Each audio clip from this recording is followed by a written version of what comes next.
মুখ্যমন্ত্রী মমতা বন্দ্যোপাধ্যায় ঘোষণা করলেন যে নতুন করে এসএসসি পরীক্ষা হবে এবং এই এসএসসি পরীক্ষার বিজ্ঞপ্তি প্রকাশিত হবে 30শে মে। সুপ্রিম কোর্ট বলেছিল 31শে মের মধ্যে বিজ্ঞপ্তি প্রকাশ করতে হবে এবং সুপ্রিম কোর্টের রায়কে মেনে মুখ্যমন্ত্রী ঘোষণা করলেন যে 30শে মে প্রকাশিত হবে নতুন বিজ্ঞপ্তি এসএসসি পরীক্ষার জন্য। এই যে নতুন এসএসসি পরীক্ষা হবে, এই এসএসসি পরীক্ষার জন্য অনলাইনে ফর্ম ফিল আপ শুরু হবে 14ই জুন থেকে এবং 14 জুন থেকে এই ফর্ম ফিল আপ চলবে 16ই জুলাই পর্যন্ত, অর্থাৎ 14 জুন থেকে 16ই জুলাইয়ের মধ্যে অনলাইনের মাধ্যমে এই নতুন এসএসসি পরীক্ষায় বসার জন্য ফর্ম ফিল আপ করা যাবে। মুখ্যমন্ত্রী মমতা বন্দ্যোপাধ্যায় বলেন যে 24,203 শূন্যপদের জন্য বিজ্ঞপ্তি জারি করা হবে। এই শূন্যপদ ছাড়াও অতিরিক্ত শূন্যপদ তৈরি করা হচ্ছে। 11,517 অতিরিক্ত শূন্যপদ তৈরি হয়েছে নবম দশমের শিক্ষকের জন্য। একাদশ দ্বাদশের শিক্ষকদের জন্য 6,912 অতিরিক্ত শূন্যপদ তৈরি করা হচ্ছে।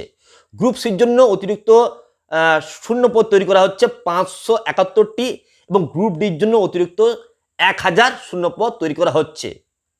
অর্থাৎ মোট শূন্যপদ হচ্ছে কত? 44,203। নবম দশম চাকরিহারাদের নিয়ে শূন্যপদ তৈরি হচ্ছে 23,212। একাদশ দ্বাদশ চাকরিহারাদের নিয়ে শূন্যপদ হচ্ছে 12,514। গ্রুপ সি হচ্ছে 2,989 ও গ্রুপ ডি হচ্ছে 5,488 শূন্যপদ। অর্থাৎ শূন্যপদ অনেক বেশি বেড়ে যাচ্ছে। এই পরীক্ষায় কারা বসতে পারবে? যারা ফ্রেশ ক্যান্ডিডেট তারা কিন্তু এই পরীক্ষায় বসার সুযোগ পেয়ে যাচ্ছে। যারা সম্পূর্ণ ফ্রেশ ক্যান্ডিডেট তাদের জন্য একটা সুবর্ণ সুযোগ তৈরি হয়ে গেছে এই নতুন এসএসসি পরীক্ষার মাধ্যমে। এই যে নতুন এসএসসি পরীক্ষা হবে, যারা সম্পূর্ণ ফ্রেশ ক্যান্ডিডেট তারা কিন্তু বসার একটা সুবর্ণ সুযোগ পেয়ে যাচ্ছে। একদিকে যেখানে বাতিল চাকরি প্রার্থীরা এই পরীক্ষা বসার সুযোগ পাচ্ছে, তার সঙ্গে সঙ্গে সম্পূর্ণ ফ্রেশ ক্যান্ডিডেট যারা রয়েছে তারা কিন্তু এই পরীক্ষায় বসার সুযোগ পেয়ে যাচ্ছে। কিন্তু যারা চাকরি করতেন আগে, যাদের চাকরি বাতিল হয়ে গেছে তাদের অতিরিক্ত একটা সুযোগ দেওয়া হচ্ছে। যাদের বয়স পেরিয়ে গেছে তাদের এজ রিল্যাক্সেশন দেওয়া হবে। তার সঙ্গে সঙ্গে তারা যে এতদিন চাকরি করতেন তার জন্য একটা এক্সপিরিয়েন্সের নম্বর দেওয়া হবে।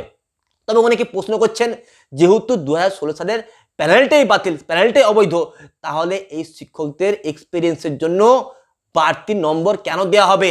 এই প্রশ্নটা কিন্তু অনেকেই করছেন। বন্ধুরা, আপনাদের জানিয়ে রাখি যে 15ই নভেম্বর প্যানেল প্রকাশিত হবে এবং 20 নভেম্বর থেকে শুরু হবে কাউন্সিলিং এবং 31শে ডিসেম্বরের মধ্যে সম্পূর্ণ নিয়োগ প্রক্রিয়া সম্পন্ন করা হবে।